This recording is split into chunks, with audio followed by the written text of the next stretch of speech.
Allez, bonjour, voilà, moi c'est Amanda, j'espère que vous allez bien. Dites-moi dans les commentaires comment vous allez. Aujourd'hui, on se retrouve dans une nouvelle vidéo pour parler thunes, moula, argent et plus exactement comment en garder sur son compte en banque au lieu de tout flamber. Comment arrêter de céder à la tentation d'un nouvel objet shiny qui vous en êtes sûr et certain va changer votre vie. Alors que dans 3 semaines, il aura rejoint la pile immense de choses plus ou moins inutiles que vous avez dans votre garage, dans votre grenier ou encore sous votre lit. Bref, c'est le début d'une nouvelle année. Je me suis lancée dans un nouveau challenge parmi tant d'autres qui est la Low Buy Year. Après 2 ans et demi à l'étranger sans travailler puisque j'étais en pause carrière, mon compte en banque fait clairement la gueule et donc j'ai un peu besoin de renflouer les caisses. Je vous en avais déjà un petit peu parlé dans la vidéo intro de cette année et aujourd'hui on rentre dans le vif du sujet. Je vous explique le pourquoi et surtout le comment avec plein de petites astuces que j'ai pêchées par-ci par-là sur l'internet lors de mes recherches. Mais cessons de blablater et passons aux choses sérieuses. Pourquoi faire une Low Buy Year? Savoir pourquoi vous le faites c'est super important parce que si vous n'avez pas de raison pour le faire, si vous n'avez pas une carotte même toute petite, un objectif, il va y avoir tellement de tentations le long du chemin que à un moment vous allez craquer. Ça peut être un objectif très spécifique, vous avez un projet particulier que vous avez envie de financer ou ça pourrait être parce que vous dormez pas bien la nuit, parce que vous avez des problèmes financiers, que sais-je. L'important c'est de trouver son pourquoi. Moi j'ai 2 raisons principales. La première c'est de renflouer les caisses après 2 ans et demi sans salaire à jouer les cigales au soleil au Mexique. On est rentré avec l'amoureux de 2 ans et demi donc de voyage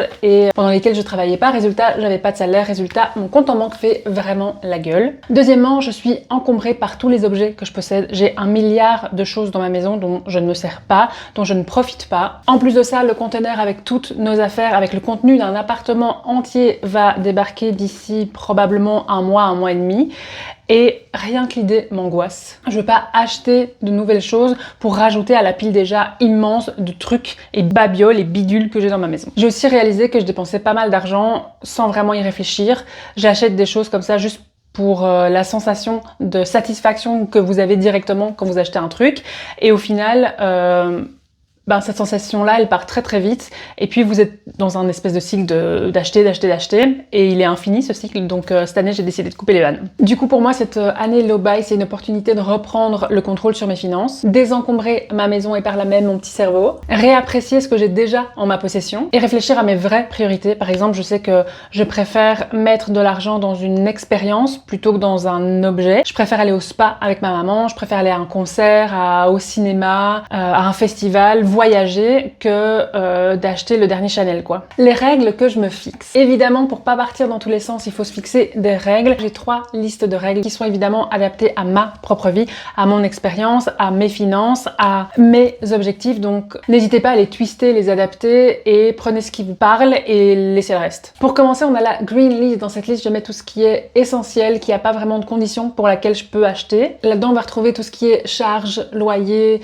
nourriture, bien que là vous verrez, il y a une petite règle quand même. Les produits d'entretien de la maison, tout ce qui est au niveau santé, par exemple si j'ai besoin d'un sirop pour la toux ou d'une nouvelle paire de lunettes, j'ai le droit d'acheter tout ça sans vraiment de conditions. Évidemment, il faut que ça reste du bon sens. Je vais pas acheter 18 sirops pour la toux, bref, vous avez compris, il faut quand même garder du bon sens. Dans cette catégorie, du coup, c'est tout ce qui me permet de fonctionner correctement moi, mais aussi la maison. Ensuite, on a la yellow list. Ça, ce sont toutes les choses que j'ai le droit d'acheter, mais seulement sous certaines conditions. Je m'autorise 2 plantes sur toute l'année. J'adore les plantes, mais à partir du moment où j'en ai trop, je les laisse mourir, donc forcément, voilà, c'est un peu triste. Et en plus de ça, si j'ai envie d'avoir des nouvelles plantes, je peux faire des nouvelles plantes avec des anciennes plantes. Il suffit de faire des boutures et paf, t'as des nouvelles plantes gratos. J'ai une petite exception pour le terrarium que je vais faire pour mon frère, parce qu'il m'a donné des bouteilles ici. Hop là, il m'en a donné 2, et il y en a une des 2 dans laquelle je vais lui faire un terrarium. Et comme c'est pour un cadeau, j'ai le droit de m'acheter des plantes, enfin de lui acheter des plantes plutôt.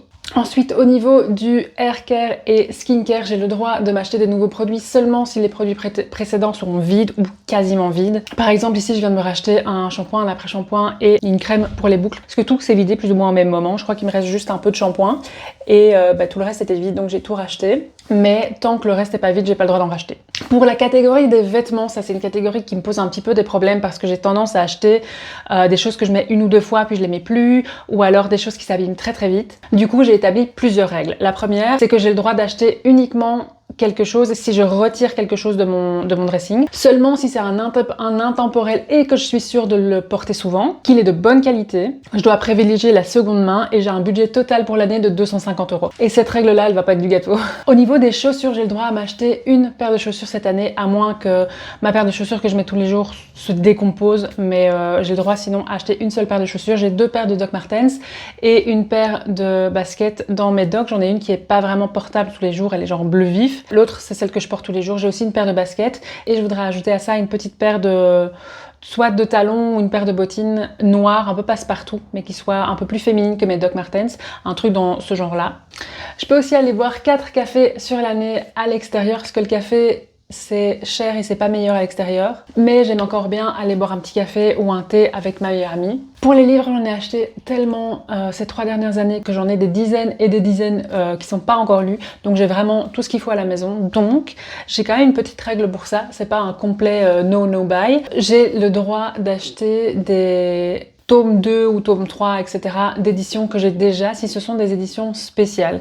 Donc si vous avez suivi un peu mes vidéos avant cette année, j'adore les bouquins et j'ai été abonnée pendant très longtemps à All Crate, Fairy Loot et Illimicrate. Et du coup, j'ai pas mal de tome 1 et de tome 2 de ces éditions spéciales, sauf que sur Vinted, on vend ces bouquins une fortune, donc ça vaut pas la peine que je me dise ok c'est pas grave, je les achèterai quand je serai plus en low buy. Donc j'ai le droit d'en acheter uniquement si c'est des tomes 2 ou 3 etc. de ces éditions là et que je les veux vraiment. Si le bouquin je l'ai lu et qu'il m'a pas vraiment plu, j'irai pas acheter le deuxième, ça sert à rien. Mais si c'est des éditions que j'ai vraiment aimées et que je veux vraiment la suite, pardon, alors j'ai le droit de m'acheter le tome 2 ou le tome 3 s'il sort maintenant dans ces éditions-là. Et j'ai une limite de 8 bouquins sur l'année. Au départ, j'avais dit 6. Je me suis dit, 6, c'est un tous les 2 mois, c'est peut-être pas suffisant. Et puis je me suis dit, mais 12, c'est un par mois, c'est trop. Du coup, je me suis dit, ok, on va faire 8, c'est plus ou moins entre les deux et ça ira comme ça. J'ai aussi le droit d'acheter des outils pour améliorer mes vidéos. Attention seulement, je peux pas acheter quelque chose pour remplacer quelque chose que j'ai déjà, juste parce que c'est plus cher ou c'est plus neuf. Si la chose que j'ai fonctionne toujours, j'ai pas de raison de racheter autre chose. J'ai un budget maximal de 150 € et je pense pas vraiment que je vais avoir besoin de tout ça puisque j'ai un micro qui fonctionne très bien. Le seul truc qui fonctionne bof, c'est mon trépied parce que je l'ai cassé malheureusement. Et j'aurais peut-être besoin aussi d'un... Comment on appelle ça encore ? Oui, d'un disque dur externe. J'ai également le droit de m'acheter des choses pour la création de mon activité complémentaire. Comme vous le savez, je me suis lancé l'objectif de gagner 10 000 € en plus cette année-ci et ça passe notamment par une activité complémentaire. Évidemment, avant d'acheter quoi que ce soit, il faut que je fasse un plan et il faut que je sois sûre à 100% que ce soit l'activité dans laquelle je veux me lancer. Il faut que je me donne à 100% aussi. Bref, il faut que je prépare un solide plan avant d'investir. J'ai le droit d'aller 5 fois au cinéma cette année. J'adore le cinéma mais je prends pas vraiment le temps d'y aller, donc je me suis dit que 5 fois ce serait très bien. Je suis même pas sûre d'utiliser les 5 fois que je m'autorise. Et on arrive enfin à la raid list, ça c'est vraiment les no-no, j'ai absolument pas le droit d'acheter quoi que ce soit dans cette catégorie. Là-dedans on va retrouver tout ce qui est make-up, vernis, j'ai pas le droit non plus d'aller faire mes ongles parce que j'ai tous les produits à la maison et je sais le faire moi-même. Pas d'achat de décoration, pas de nourriture sur le temps de midi, ça c'était un gouffre financier quand je bossais. Tous les midis on allait chercher à manger, on se prenait une salade, un truc, etc. Mais à chaque fois du coup, tu te prends à manger, tu te prends un petit chocolat sur le côté, tu te prends une petite boisson, ça te coûte un pont par jour. Donc j'ai pas le droit de m'acheter des choses à manger sur le temps de midi, j'ai le droit d'amener les choses que j'ai cuisinées à la maison. Évidemment, si j'ai oublié mon Tupperware une fois, c'est pas très grave, j'ai le droit d'aller m'acheter quelque chose, mais d'un point de vue général, ça doit vraiment rester très très rare. J'ai aussi mis en place une règle de wishlist, donc si j'ai vraiment envie de quelque chose, que je suis genre sur le bord de l'acheter, etc., j'ai le droit de le mettre sur une wishlist à part. Et tous les mois, je réviserai cette wishlist et si j'ai plus envie de la chose qu'il y a dessus, je vire de la wishlist et si je l'ai toujours, ça reste là. Et en fait, cette wishlist, elle va me servir si quelqu'un a envie de me faire un cadeau pour la Noël ou pour mon anniversaire. Et aussi quand je serai plus en low buy year, si j'ai envie de me faire un cadeau à moi-même, je pourrais aller là. Du coup, ce sera vraiment des choses que j'ai vraiment envie. Par exemple, l'année passée, j'ai fait une wishlist que j'ai très vite perdue et genre 3-4 mois après, je suis retombée sur la wishlist en question et j'étais là, je l'ai lu et j'étais là, mais en fait, le 3/4 des choses qu'il y avait sur la wishlist, j'en avais plus envie, j'en avais pas besoin et du coup, grâce à ça, j'ai fait des économies. Donc perdez vos wishlists.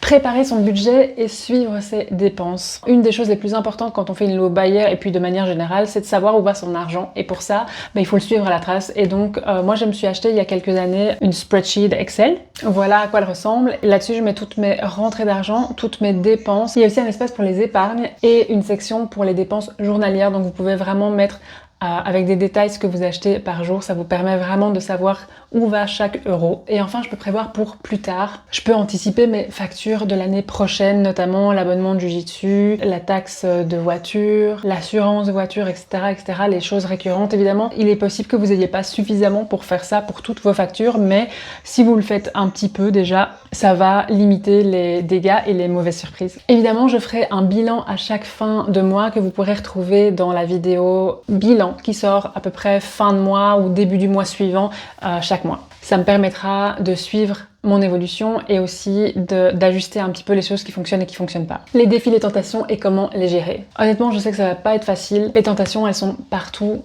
À chaque fois que vous sortez de chez vous, vous avez envie d'acheter des trucs. Par exemple, moi je sais que quand je suis stressée ou fatiguée, j'ai tendance à faire du shopping en ligne parce que il y a cette espèce de gratification, cette espèce de satisfaction immédiate qui vient quand on achète des trucs. Et du coup, j'ai mis en place des solutions pour limiter ce genre de trucs. J'ai supprimé toutes les applications de shopping en ligne sur mon téléphone. Je passe beaucoup moins de temps sur les réseaux sociaux parce que ça aussi, ça vous montre des choses que vous n'avez pas besoin et ça vous crée des nouveaux besoins qui n'existaient pas avant. J'ai supprimé mon adresse mail de toutes les listes des magasins qui me posaient problème. Par exemple, pour moi, c'était la Fnac, Zalando, ASOS, voilà, tout ce genre de magasins. Et puis dans l'ensemble, on peut aussi vivre mieux en achetant moins. On n'a pas besoin de toujours acheter des choses. Parce qu'une low buyer, c'est pas juste dire non à tous les petits plaisirs que vous pouvez vous acheter dans la vie. C'est aussi de trouver des alternatives pour répondre à vos besoins autrement. Par exemple, vous pouvez réparer et réutiliser. C'est hallucinant le nombre de trucs qu'on peut réparer avec un tuto YouTube ou en demandant à son oncle, son frère ou son meilleur ami. Ou sa sœur d'ailleurs. Vous pouvez aussi acheter d'occasion. Moi, cette année-ci, je privilégie l'achat d'occasion, notamment sur Vinted. Vous pouvez également emprunter ou échanger. Il existe plein de façons d'emprunter. Pour un bouquin, par exemple, vous pouvez aller à la bibliothèque. Pour moi, j'ai vraiment tout ce qu'il faut à la maison, donc j'ai pas besoin d'y aller, mais c'est une option. Si j'ai besoin de quelque chose une seule fois, je vais essayer de l'emprunter avant de l'acheter. Je pense notamment à tout ce qui est outillage. Dans ma famille et dans la famille de l'amoureux, et on a des gens qui sont vraiment très bricoleurs. Et du coup, je pense que tous les outils dont on pourrait avoir besoin, on les a dispersés entre sa famille et la mienne, donc on n'aura jamais vraiment besoin d'acheter des outils, il suffit de les demander à prêter. Il existe aussi des plateformes de prêt entre voisins, des groupes de troc sur Facebook, etc., etc.